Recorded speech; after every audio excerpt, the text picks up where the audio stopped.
Good morning, all of you. On Thursday, we have started this chapter again, and in last week we have, you can say, study about so many things of light. And yesterday I was unavailable, so I did not take class. Now today I am going to start about the second phenomenon which we need to study in this chapter, which is refraction of light. So I told you that there are so many phenomenon which is based on light, but in this, you can say, 10th class physics portion, you need to study about mostly two things, which is reflection of light and refraction of light. So here we go to start about the refraction of light. Simply, if you will talk about the refraction of light can be explained that whenever light, like what you have studied in case of reflection के case में आपने जो भी पढ़ा था उसका just opposite होता है ये। अब यहाँ पे बात ये आती है कि ये कोई भी सरफेस जो है वो ट्रांसपेरेंट सरफेस है, ठीक है। What we are studying about the refraction of light, okay. तो अगर आपके पास में कोई भी ट्रांसपेरेंट सरफेस है और उसमें अगर रे ऑफ लाइट आती है, ठीक है, तो ये जैसे आनी चाहिए, सपोज कीजिए ये ऐसे आ रही है, इंसिडेंट रे ऑफ लाइट है, और अगर आप इस नॉर्मल को इधर ड्रॉ करोगे दूसरी साइड में, तो ये जानी चाहिए कैसे, ऐसे, ठीक है। लेकिन ऐसे नहीं जाकर के ये क्या होती है, या तो इधर मुड़ती है और या इधर मुड़ जाती है, समझ गए। दोनों ही केस में क्या है, फर्स्ट एंड सेकंड केस जो है ये दोनों ही किसको शो कर रहे हैं, रिफ्रैक्टेड रे।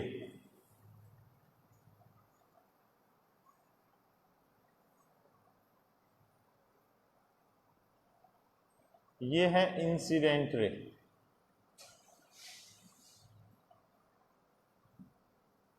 ठीक है। अब बात आती है कि what is the definition of this refraction of light. So simply you can understand that whenever light travels from one medium to another medium, okay, like this is the medium one, it may be, you can say that ये कुछ भी हो सकता है, like medium आपके पास में जो है वो एयर भी हो सकता है, वाटर भी हो सकता है, एंड उसके अलावा ग्लास भी हो सकता है, कोई भी मीडियम हो सकता है, but we are just denoting here only medium one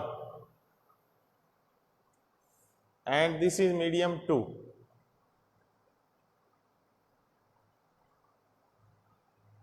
okay. So from medium 1 to medium 2, if light will travel, then you will able to see that it will distract from its original direction, ठीक है। It will distract from its original direction, which is known as the reflection or refraction of light. अब ये original direction है इसकी, तो original direction के अंदर नहीं जाकर के और ये कहाँ जा रही है, या तो इधर और या इधर, ठीक है। अब ये इधर जाएगी, नॉर्मल के पास में आएगी या नॉर्मल से दूर जाएगी, ये डिपेंड करता है कि लाइट का कौन से मीडियम से कौन से मीडियम के अंदर जा रही है। सपोज करो कि वो रेयर टू डेंसर जा रही है या फिर डेंसर टू रेयर जा रही है, ठीक है। तो ये डिपेंड करता है कि whenever light will falls on any transparent surface, then it will be get distract from its original direction, which is known as the refraction of light, and it depends that कि वो air to water जा रही है तो वो क्या हो गया, rare to denser, ठीक है। और अगर वो water से air में जा रही है तो वो गया denser to rare, ठीक है। अब बात आती है कि denser to rare या rare to denser की बात कब होती है, तो आप लोगों ने देखा होगा कि कहीं भी आपके पास में, सपोज करो कि कोई भी ग्लास स्लेब है, सपोज करो, ठीक है ना, तो इसमें अपने पास में ग्लास स्लेब के थ्रू जो रिफ्रैक्शन है वो दिखा रखा है। इसके साथ में ही अपन लेते हैं रिफ्रैक्शन थ्रू ग्लास स्लेब,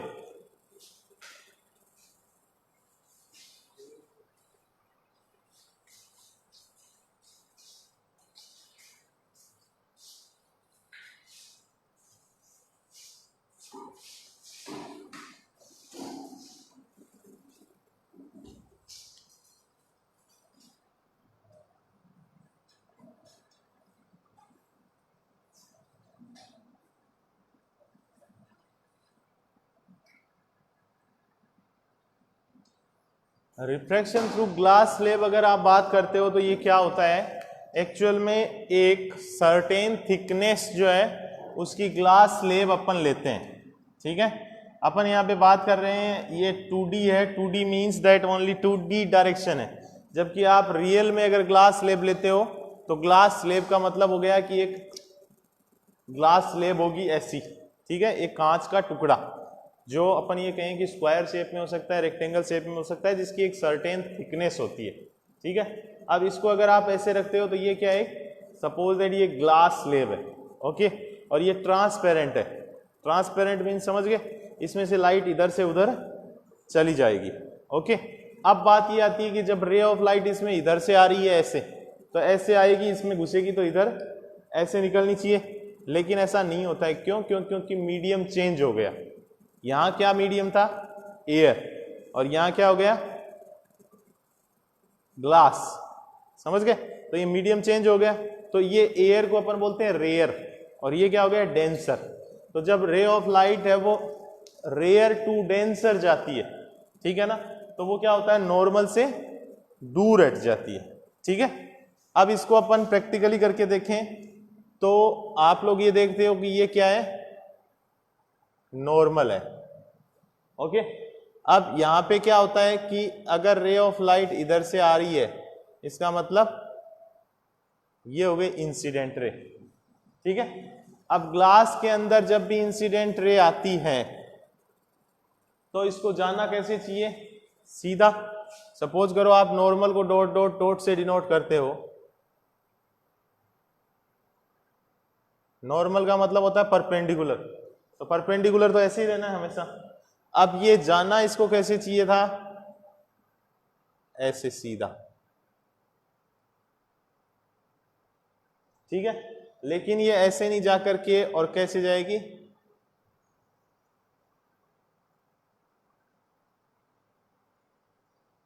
समझ गए। अब यहां से जब ये बाहर निकलेगी तो वापिस इधर आ जाएगी। क्यों? क्योंकि यहां क्या है, ये एयर है, ठीक है, ये क्या हो गया, डेंसर, और ये वापिस क्या हो गया, एयर, समझ गए। This is called glass slab,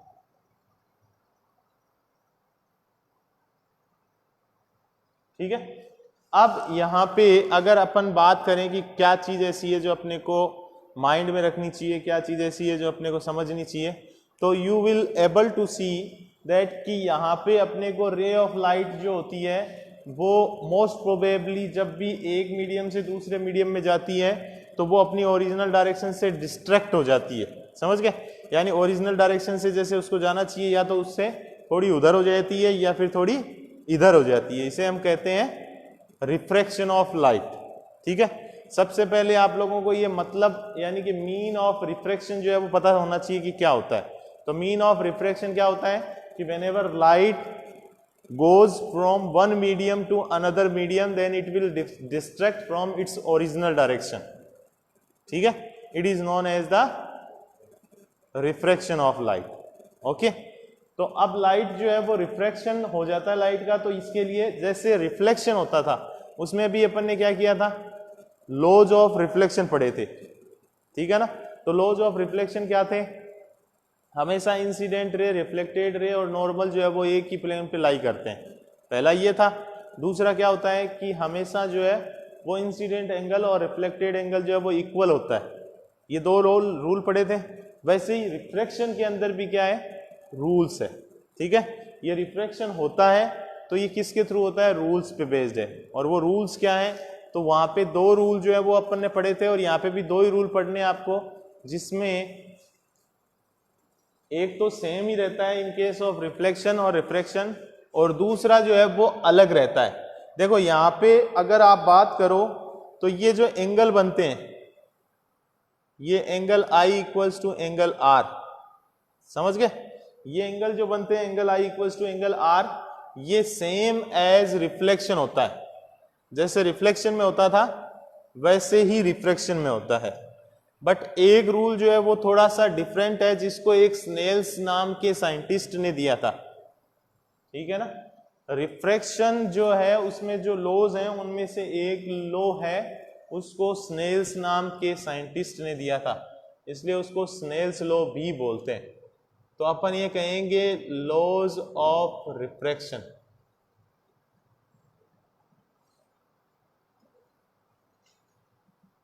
ठीक है, इसमें दो पॉइंट हैं जिनको आप समझ लीजिए। पहला तो है incident ray comma normal comma refracted ray, all lie on same plane. ठीक है, और ये है sine I upon sine R equal to constant.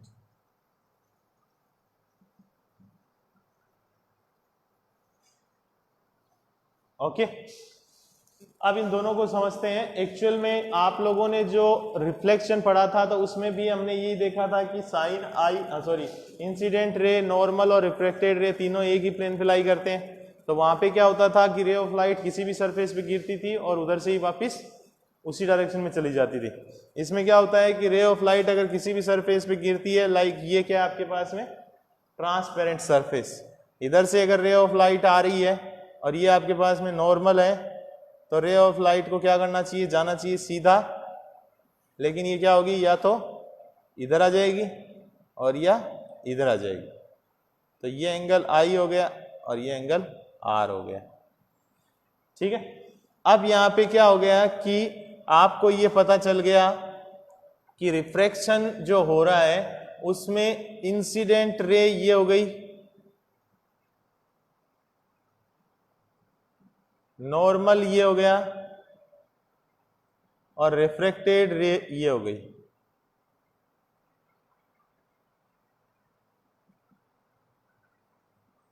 ठीक है, ये सब कहां लाई कर रही हैं, एक ही प्लेन पे, यानी कि ये आपके पास में नॉर्मल है, ये आपकी इंसिडेंट रे है, ये रिफ्रैक्टेड रे होगी, मे बी ये हो सकती है, मे बी ये हो सकती है, according to the rare to denser और डेंसर टू रेयर डिपेंड करता है। समझ गए?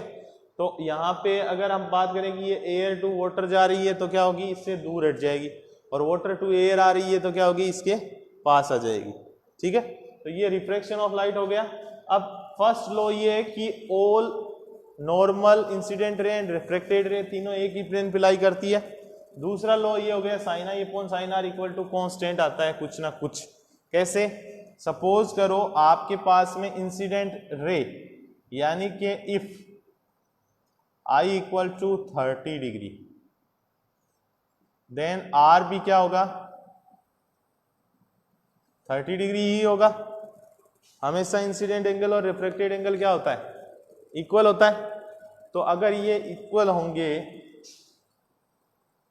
या मान लो कि इसका ये 45 मान लो, आप सपोज करो ये इक्वल होते हैं किसमें, रिफ्लेक्शन में। रिफ्रैक्शन में जरूरी नहीं है इक्वल हो, समझ गए? तो अगर आप sine I equal to 30, sine R equal to भी 45 रखते हो, तो ये आपके 8 चैप्टर है मैथ्स का जिसमें आपको ट्रिग्नोमेट्री के बारे में स्टडी करना है। ठीक है ना, तो वहां पे आपको समझ में आएगा sine I upon sine R क्या होता है। मोस्टली साइन आई की वैल्यू करें अपन 30, तो ये क्या हो गया, साइन 30 अपॉन कितना हो गया, साइन 45, ये होता है 1/2 और ये होता है 1/√2। इनकी वैल्यू अगर आप लोगे तो ये क्या आएगा, 1/2 इंटू √2/1। इसको अगर काट दोगे तो यहाँ कितना आ जाएगा, 1/√2। ठीक है, अब ये क्या आ गई वैल्यू, एक फिक्स वैल्यू है, कुछ ना कुछ कांस्टेंट है ये, समझ गए? तो ये लॉ जो है इसको कहते हैं अपन स्नेल्स लॉ। ठीक है, तो रिफ्रैक्शन ऑफ लाइट जो होती है वो according to the refraction law चलती है, और जो रिफ्लेक्शन ऑफ लाइट है वो होता है हमेशा according to the reflection laws. ठीक है, तो रिफ्लेक्शन ऑफ लाइट के रूल्स जो है वो डिफरेंट है, और रिफ्रैक्शन ऑफ लाइट जो है उसके रूल जो है वो डिफरेंट है। अब बात आती है कि रिफ्रैक्टिव इंडेक्स क्या होती है। रिफ्रैक्टिव इंडेक्स जो है वो क्या होती है, वो एक नेक्स्ट टॉपिक है आप लोगों का। अगर अपन बात करें तो रिफ्रैक्शन आप लोगों को पता चल गया क्या होता है। जब भी रे ऑफ लाइट एक मीडियम से दूसरे मीडियम में जाती है तो उसका अपनी ओरिजिनल डायरेक्शन से डिस्ट्रैक्ट होना जो है वो रिफ्रैक्शन ऑफ लाइट कहलाता है। ये क्लियर है। अब बात ये आती है कि जब रिफ्रैक्शन ऑफ लाइट होता है तो उसमें लाइट की स्पीड जो होती है वो क्या होती है, या तो कम होती है या फिर ज्यादा होती है। इट मीन्स कि उसकी स्पीड में क्या आता है, चेंजेज आते हैं। समझ गए। तो जब रे ऑफ लाइट की स्पीड में चेंजेज आते हैं तो वहां पे रिफ्रैक्टिव इंडेक्स जो है वो क्या हो जाती है,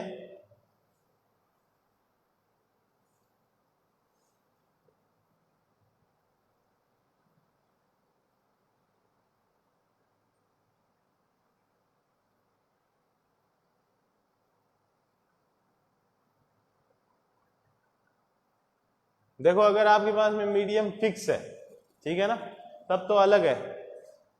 अगर मीडियम फिक्स नहीं है तो क्या होगा, speed of light in air upon speed of light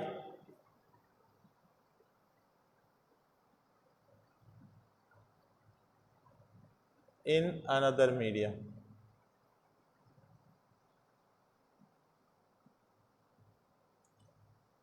ये एन एम से डिनोट करते हैं अपन, इसको बोलेंगे सी अपॉन, इसको कुछ भी बोल सकते हो आप, अनदर मीडियम का मतलब ए एम बोल सकते हो। ठीक है, इसका मतलब समझ लीजिए क्या होता है। एक्चुअल में इसको ए एम से नहीं बोला हुआ है, इसको म्यू से बोला हुआ है।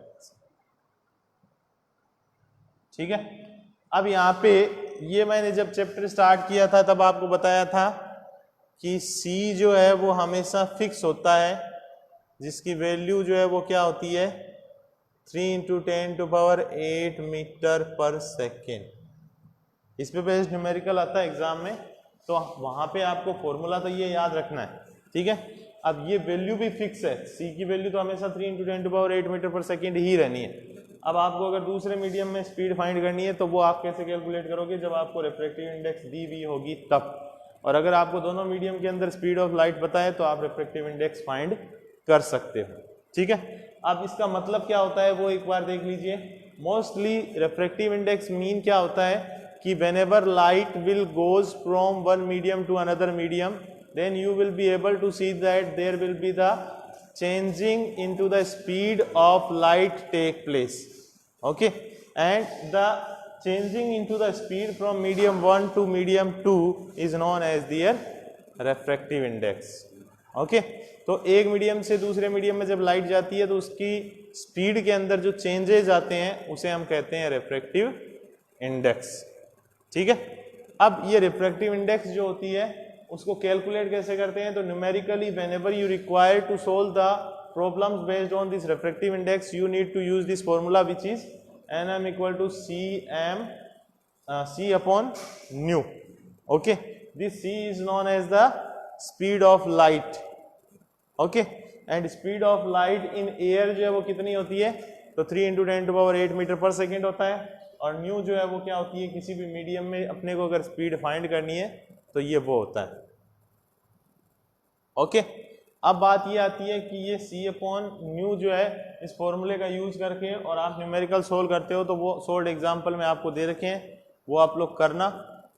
एक इसमें क्या होता है कि जब आप कोई भी ग्लास स्लेब के थ्रू करते हो रिफ्रैक्शन, देखो ये फॉर्मूला जो है वो चेंज हो सकता है। लाइक ये ग्लास स्लेब है, ये नॉर्मल है, तो आप लोगों को पता है कि ये रे ऑफ लाइट ऐसे जानी चाहिए थी, ठीक है ना, लेकिन ये ऐसे नहीं जाकर के क्या होगी, या तो इधर आएगी और या इधर जाएगी।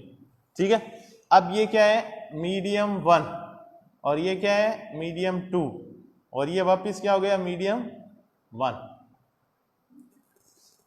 ठीक है, ये पता चल गया। ये क्या है, मीडियम 1, ये medium 2। Why, because this is glass slab, so medium is getting change over here from air to denser and denser to air. Now अगर फॉर्मूले की बात करें कि जब ये मीडियम 1 से मीडियम 2 में जा रही है तो रिफ्रैक्टिव इंडेक्स को अपन क्या करेंगे, डिनोट करेंगे N21। मीडियम 1 से 2 में जा रही है। ठीक है, इसको याद करने का तरीका देख लो, तो ये क्या होगा V1 अपॉन V2, उल्टा लिखते हैं अपन, समझ गए। जब N21 का मतलब क्या है, पहले से दूसरे में जा रही, और N12 का मतलब क्या है, दूसरे से पहले में जा रही है।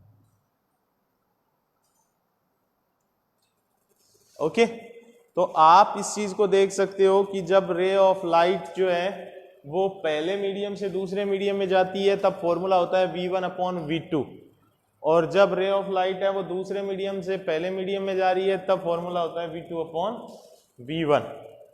ओके, अब बात आती है कि जो भी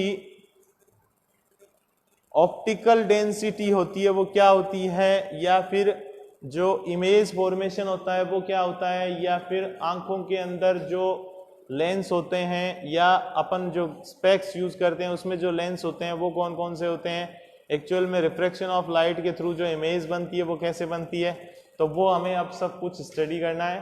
जैसे लास्ट पोर्शन था रिफ्लेक्शन ऑफ लाइट, उसके अंदर इमेज फॉर्मेशन पढ़ा था अपन ने through the mirrors.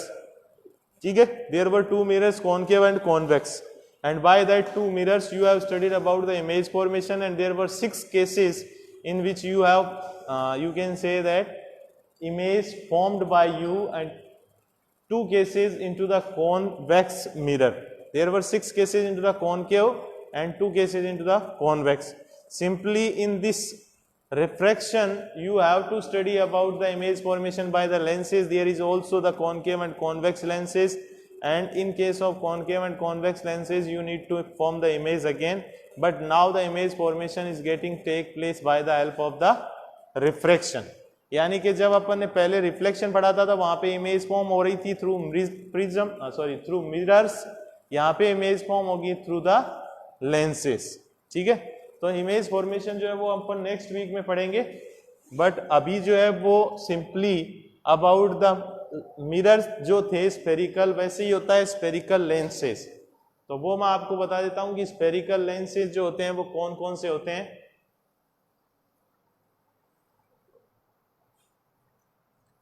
In case of refraction आपको 2 टाइप्स के लेंसेज जो है वो पढ़ने हैं, तो थोड़ा सा इसमें डिफरेंस है as compare to the mirrors. Refraction through spherical lens. ठीक है, अब ये जो स्फेरिकल लेंसेज होते हैं ये 2 टाइप के होते हैं, जिसमें से एक तो होता है आपका कॉन्वेक्स और दूसरा होता है कॉनकेव।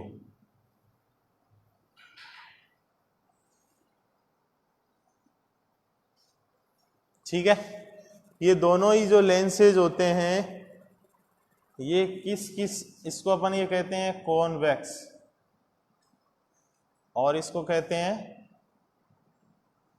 कॉनकेव।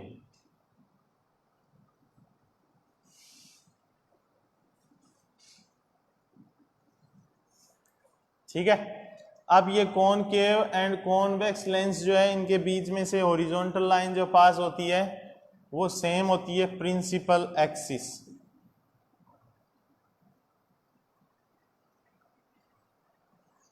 ठीक है, इसके अलावा यहाँ पे जो भी होता है इधर एक ये F हो गया आपका F1, दूसरी साइड में आपका हो जाएगा F2, इधर हो जाएगा C यानी सेंटर। वैसे ही यहाँ पे O होता है ऑप्टिकल सेंटर।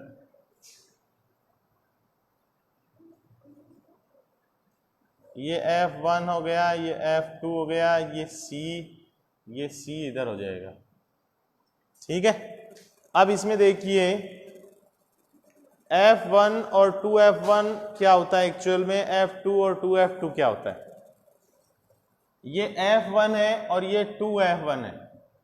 इधर ऐसे ही ये F2 है और ये 2F2 है, ठीक है। इसका मतलब क्या हुआ, आप लोगों को ये पता है कि ये क्या होता है, यहां से यहां तक फोकल लेंथ, ठीक है, और ये यहां से यहां तक क्या होती है, रेडियस, ठीक है। तो R इक्वल टू क्या होता है, 2F होता है, उसकी वजह से यहां सेंटर पे क्या लिख दिया अपन ने, 2F1, ठीक है। अब ये क्या होता है कि ट्रांसपेरेंट होता है, जो पहले आपने पढ़ा था वो क्या था, पॉलिश्ड। मिरर जो अपन ने पढ़े थे वो क्या थे, पॉलिश्ड। तो पॉलिश्ड अगर मिरर होगा तो उसमें क्या होगा कि रे ऑफ लाइट है वो दूसरी साइड नहीं जा सकती, ठीक है ना। तो इसमें रे ऑफ लाइट क्या होती है, दूसरी साइड में जा सकती है, ठीक है। तो सिंपली अगर अपन बात करें कि रिफ्रैक्शन ऑफ लाइट जो होता है, तो रिफ्रैक्शन ऑफ लाइट थ्रू जा यू कैन से लेंसेज होता है। तो इसमें दो टाइप के लेंस होते हैं, जिसमें एक होता है कॉन्वेक्स और दूसरा होता है कॉनकेव। अब इसमें अगर रे ऑफ लाइट आती है तो ये क्या होगी, अगर ये रे ऑफ लाइट इस पे आएगी तो ये क्या होगी, इस पे गिरने के बाद में अंदर से जाएगी। आप लोगों को पता है, अब अंदर से अगर रे ऑफ लाइट जाती है तो ये कहां पे जाएगी, फोकस पॉइंट पे। क्योंकि फोकस पॉइंट पे रे ऑफ लाइट क्या करती है, अगर पैरेलल टू प्रिंसिपल एक्सिस आती है तो वो फोकस पॉइंट पे ही जाती है, समझ गए। तो ये तो होता है आपका कन्वर्जिंग,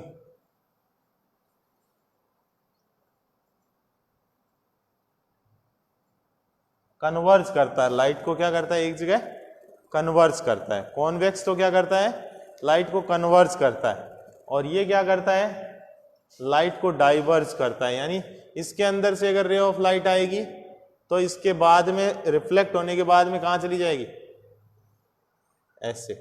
तो उधर तो कहीं मिलनी नहीं है कि उसमें जो रिफ्लेक्शन अपन ने पढ़ा था, तो रिफ्लेक्शन के अंदर जिस तरीके से आप लोगों ने देखा था कि जो रूल्स होते हैं इमेज फॉर्मेशन के, उसी तरीके से रिफ्रैक्शन में भी 4 ही रूल्स होंगे इमेज फॉर्मेशन के। एक रूल जो है वो थोड़ा सा चेंज होगा, जैसे उसमें अपन ने पढ़ा था कि ray of light parallel to principal axis आती है तो फोकस पॉइंट पे करेगी, अगर फोकस पॉइंट से आती है तो पैरेलल हो जाएगी, और अगर सेंटर ऑफ कर्वेचर से आती है तो वापस सेंटर ऑफ कर्वेचर पे आएगी, ठीक है। और अगर पोल पे आती है तो इंसिडेंट एंगल जितना बनाती है उतना ही रिफ्लेक्टेड एंगल बनाएगी। ये रूल थे। उसी तरीके से इसमें भी 4 ही रूल हैं, वो आपको स्टडी करने हैं। तो वो रूल प्लस में image formation, and if you will get any doubt then you can ask me on Monday, okay.